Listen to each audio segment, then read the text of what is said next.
Telangana culture, ప్రజల emotion, బోనం, భక్తి నిండిన అడుగులు, సాంప్రదాయాల సందడితో భాగ్యనగరం పులకించిపోతోంది. ఆషాఢ మాసం ఆదివారం కావడంతో గోల్కొండ కోటలో జగదాంబిక అమ్మవారి బోనాల జాతర అత్యంత వైభవంగా కొనసాగుతోంది. పాతబస్తీ నుంచి గోల్కొండ కోటకు ఊరేగింపుగా ఘటాలు తరలివచ్చాయి. శివసత్తుల పూనకాలు, డప్పు చప్పుళ్లు, పోతురాజుల వీర విహారాలు, యువత స్టెప్పులతో గోల్కొండ కోట మార్మోగిపోతోంది. ఆషాఢ మాసం వచ్చింది. తెలంగాణలో బోనాల జాతర షురు అయింది. ఆషాఢ మాసంలో 4 వారాల పాటు భాగ్యనగరంలో బోనాల పండుగను చాలా బాగా జరుపుకుంటారు. సో ఇక్కడ బోనాల పండుగకు సంబంధించి రాష్ట్ర ప్రభుత్వం కూడా అన్ని కట్టుదిట్టమైన చర్యలు తీసుకుంది. సో తెలంగాణ మహిళలందరూ కూడా ఎంతో భక్తి శ్రద్ధలతో నియమ నిబంధనలతో బోనాలు తయారు చేసి అమ్మవారికి నైవేద్యంగా సమర్పిస్తారు. సో ఈ వర్షాకాలంలో వచ్చే అంటువ్యాధుల నుంచి కాపాడాలని చెప్పి అమ్మవారికి మొక్కుకుంటూ ఉంటారు. అలాగే అందరూ చల్లగా ఉండాలని కోరుకుంటారు. సో గోల్కొండ కోటలోని జగదాంబిక అమ్మవారికి బోనాలు సమర్పించడానికి ఈరోజు ఎంతమంది భక్తులు వస్తున్నారు, అలాగే ఇక్కడ ఏర్పాట్లన్నీ ఎలా ఉన్నాయి, ఇలాంటి విషయాలన్నీ తెలుసుకుందాం. రెడ్డి, నమస్తే పంతులు గారు. నమస్కారం అండి. ఈరోజు పండుగ ఇక్కడ ఎలా సెలబ్రేట్ చేస్తున్నారు? శ్రీ జగదమ్మ మహాంకల్ గుడిలో మొత్తం 9 పూజలు ఉంటుంది ఆషాఢ మాసంలో. ఈరోజు 2వ పూజ. ఈరోజు తెల్లవారుజామున అమ్మవారి పూజ, అభిషేకం, పూజ, అలంకరణ జరిగింది. ఇంకోటి ఇక్కడ రక్షణ పటం కూడా వేయడం జరిగింది. కలశ పూజ అవన్నీ జరిగింది ఇక్కడ. ఈరోజు ఏంటంటే ఆదివారం కాబట్టి ఇక్కడ గోల్కొండ జాతర చాలా బాగా జరుగుతుంది. పొద్దున్న నుంచి ఇక్కడ భక్తుల సంఖ్య చాలా చాలా భారీ ఎత్తున తమ భక్తులు తమ కోరికలు నెరవేర్చుకోవడం జరుగుతుంది. బోనం రూపంలో కానీ, తర్వాత ఒడిబియ్యం రూపంలో కానీ సమర్పించుకోవడం జరుగుతుంది అన్నమాట. 9వ పూజలో ఇది 2వ పూజ అనమాట. ఉదయం ఏ టైంలో స్టార్ట్ అయిందండి? ఈరోజు తెల్లవారుజామున 5:30 నుంచి అక్కడ భక్తులకి అమ్మవారి దర్శనం స్టార్ట్ అయింది. ఫస్ట్ బోనం కూడా 6 గంటలకి అమ్మవారికి నైవేద్యం రూపంలో ఎక్కించాము. ఒడిబియ్యం కూడా అమ్మవారికి ఒడిబియ్యం తర్వాత బోనం, తర్వాత తొట్టెలో కూడా అమ్మవారికి సమర్పించుకోవడం జరిగింది. ఈరోజు సాయంత్రం దాదాపు రాత్రి 9-10 అవుతుంది అన్నమాట. 10 గంటల ప్రత్యేకంగా ఇక్కడ చేసే పూజలు ఏంటి? ఈరోజు అయిన తర్వాత కూడా నెక్స్ట్ మళ్ళీ తర్వాత సికింద్రాబాద్లో అవుతుంది, తర్వాత లాల్ దర్వాజాలో అవుతుంది, తర్వాత ముగింపు కార్యక్రమం కూడా ఇక్కడే ఉంటుంది. ఇక్కడ 9 పూజలలో 5వ పూజ రోజు ఇక్కడ అమ్మవారికి ఇక్కడ గుళ్ళో ఇక్కడ చండీ హోమం కార్యక్రమం ఉంటుంది. చండీ హోమం చేస్తాం. తర్వాత 7వ పూజ రోజు ఇక్కడ అమ్మవారి షావా ఉంటుంది. ఆ రోజు ఇది వెజిటేబుల్స్ అలంకరణ ఉంటుంది. శాకాంబరి రూపంలో ఇక్కడ అలంకరణ జరుగుతుంది. సాయంత్రం అదే 7వ పూజ రోజు సాయంత్రం ఇక్కడ అమ్మవారి పల్లకి సేవ కూడా ఉంటుంది. 9వ పూజ రోజు ఇక్కడ ముగింపు కార్యక్రమం ఉంటుంది. ఇక్కడ కథలు కూడా చెప్తున్నారు తెలిసింది, చెప్పిస్తున్నారా? తమ కథలు వేరు జానపద పాటలు కూడా ఇక్కడ వచ్చి వాళ్ళ సంతోషంగా ఇక్కడ అమ్మవారికి పాటలు పాడడం జరుగుతుంది. ఇక్కడ మా అయ్యో గారు అన్ని ఏర్పాట్లు చేస్తున్నారు. అన్ని శాఖల వాళ్ళతో సహకారంతో అన్ని పోలీస్ డిపార్ట్మెంట్ కానీ, ఆర్కలైజ్ డిపార్ట్మెంట్, అన్ని గవర్నమెంట్కి సంబంధించిన ఆల్ డిపార్ట్మెంట్స్కి భక్తులకు ఎలాంటి అసౌకర్యం కలగకుండా అన్ని జాగ్రత్తలు తీసుకుంటారు. ఎలా అనిపిస్తుంది మీకు? సో ప్రతి సంవత్సరము భక్తుల సంఖ్య కూడా చాలా భారీ ఎత్తున పెరుగుతూనే ఉంది. ఎందుకంటే ఇక్కడ అమ్మవారి వెలిసిన అమ్మవారి ఎల్లమ్మ తల్లి, ఇక్కడ జగదంబ అంటారు, ఎల్లమ్మ తల్లి అంటారు. ఇక్కడ అమ్మవారికి కోరికలన్నీ అమ్మవారు నేరుస్తుందని భక్తులకు చాలా నమ్మకం కూడా ఉంది. ఇక్కడ ఎస్పెషల్లీ పెళ్లి కాని వాళ్ళు కానీ, సంతానం లేని కానీ వాళ్ళకి అమ్మవారికి తప్పకుండా తీరుస్తుంది నమ్మకం. కాబట్టి ప్రతి సంవత్సరం ఇక్కడ చుట్టుపక్కల నుంచి కాకుండా వేరే రాష్ట్రాల నుంచి కూడా అమ్మవారికి ఇక్కడ బోనం రూపంలో కానీ వాళ్ళ కోరికలు ఎలా మొక్కుకుంటారో వాళ్ళకి వాళ్ళ కోరికలు తీరంగానే అమ్మవారికి దర్శనం చేసుకోవడానికి వస్తుంది. నా పేరు లలిత. చాలా బాగా చేసుకున్నాను. దర్శనం అయిపోయింది. నేను 30 సంవత్సరాల నుంచి వస్తాను. ఇప్పుడు నేను 55 సంవత్సరాలు ఉన్నా. ఇప్పుడు కూడా మంచిగా ఎక్కుతున్నా. మేము బోనం చేయలేదు బట్ అది ఎప్పుడు దర్శనం చేయనికే వస్తా.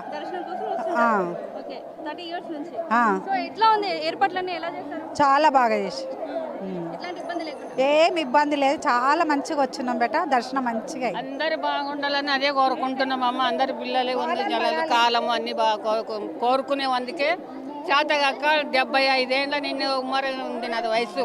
ఎక్కలేక ఎక్కి వచ్చిన అమ్మ దగ్గర అందరి గురించి ఆడుకోవాలి, అందరం బాగుండాలి, అంతేనా, ఇంకేం లేదు. నమస్తే అండి. నా పేరు పావని అండి. అయిపోయిందండి. చాలా బాగా జగదంబ దర్శనం అయింది. పొద్దున 7 గంటలకు ఇంట్లో ఇక్కడికి వచ్చినాము. 7 గంటలకు వచ్చి బోనాలు రెడీ చేసి అమ్మవారికి ఎక్కించే వరకు ఈ టైం జరిగిందండి.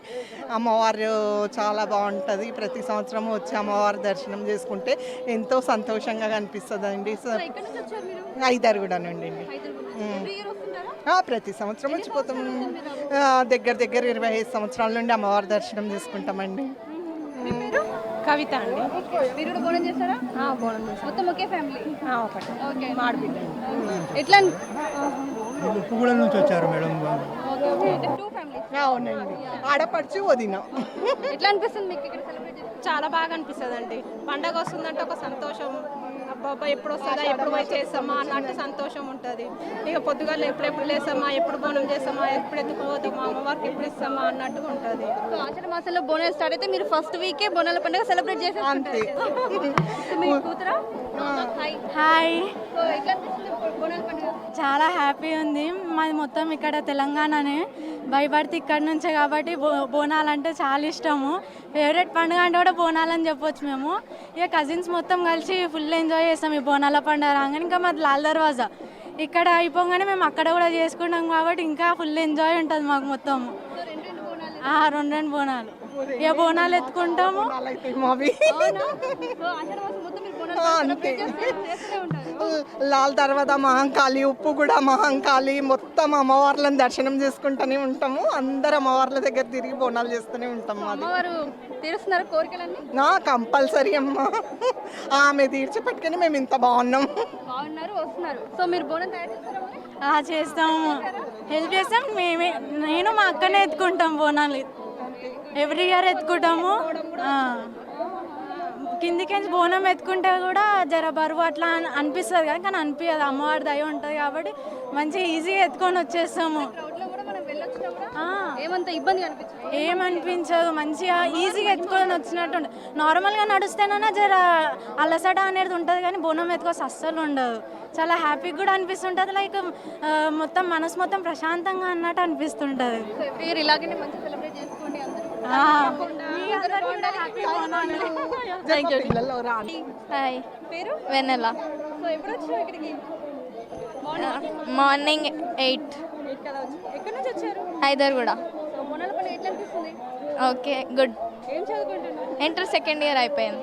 బోనాలు చేశారా మరి? తయారు చేశారా? చేశాను. ఎత్తుకున్నారా? పెద్దమ్మ ఎత్తింది, నేనేం ఎత్తలేదు. Okay okay. మొత్తానికి అయితే హెల్ప్ అయితే చేశారు. చేశాను. సో ఎట్లా అనిపిస్తుంది పండుగ సెలబ్రేట్ పట్టుకోమ్మ, ఈ బోనం ఓకే, పట్టుకో. మా పాప. అవునా? సో ఎవ్రీ ఇయర్ జరుపుకుంటారు? ఎవ్రీ ఇయర్ వస్తుంటారు ఇక్కడ? వస్తుంటాం. Thank you. Thank you. Bonam అంటే భోజనం అని అర్థం. సో ఈ రోజు మనం సమర్పించే బోనంని ఏ విధంగా తయారు చేస్తామంటే అన్నంలో పసుపేసి పసుపన్నం వండుతాం. అలాగే పరమాణాన్ని కూడా తయారు చేస్తాం.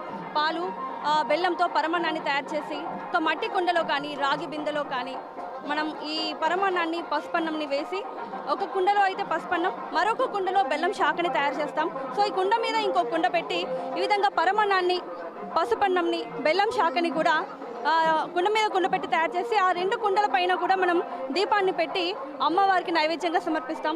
సో ఈ బోనం తీసుకొచ్చి ఇక్కడ ఉన్న వాళ్ళని ఏం మొక్కుతామంటే ఈ వర్షాకాలంలో వచ్చే అంటువ్యాధుల నుంచి కుటుంబ సభ్యులను కాపాడాలని మొక్కుతారు. అలాగే అందరూ కూడా చల్లగా ఉండాలని మొక్కుకుంటారు. ఈ విధంగా బోనాల పండుగనైతే మనం జరుపుకుంటాం. అసలు బోనాల పండుగ వెనుక ఉన్న విశిష్టత ఏంటి? ఎందుకు ప్రతి ఏటా 100 ఏళ్లుగా ఈ ఉత్సవాలను ఇంత ఘనంగా జరుపుకుంటారు? నిజానికి బోనం అనే పదం సంస్కృత పదం భోజనం నుంచి వచ్చింది. మన గ్రామ దేవతలైన మహంకాళి, పోచమ్మ, ఎల్లమ్మ తల్లికి భక్తితో సమర్పించే పవిత్రమైన నైవేద్యమే బోనం. ఆడపడుచులు ఎంతో నిష్టగా కొత్త బియ్యం, పాలు, బెల్లం కలిపి పరమాన్నాన్ని వండుతారు. ఆ వండిన అన్నాన్ని మట్టి కుండలో లేదా రాగి, ఇత్తడి పాత్రల్లో ఉంచి పసుపు, కుంకుమ, వేపాకులతో ఎంతో ముచ్చటగా అలంకరిస్తారు. దానిపై దీపాన్ని వెలిగించి ఆ బోనాన్ని తలపై పెట్టుకుని అమ్మవారి గుడికి తరలివస్తారు. ఇలా బోనాలు సమర్పిస్తే దేవతలు శాంతించి ఎలాంటి అంటువ్యాధులు రాకుండా ఊరిని చల్లంగా కాపాడతారని ప్రజల యొక్క గట్టి నమ్మకం.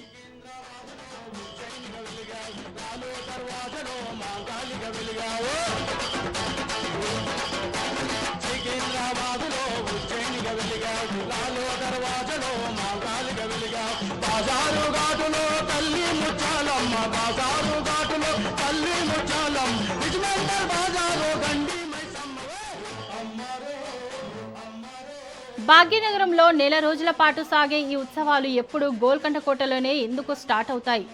దీని వెనుక ఆసక్తికరమైన హిస్టరీ ఉంది.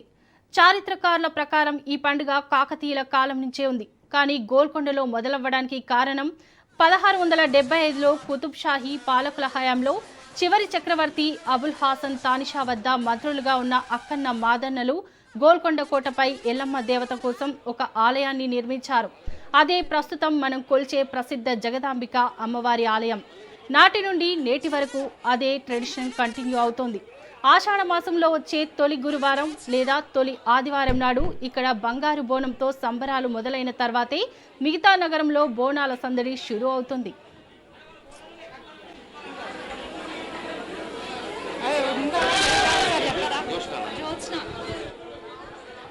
చూసినా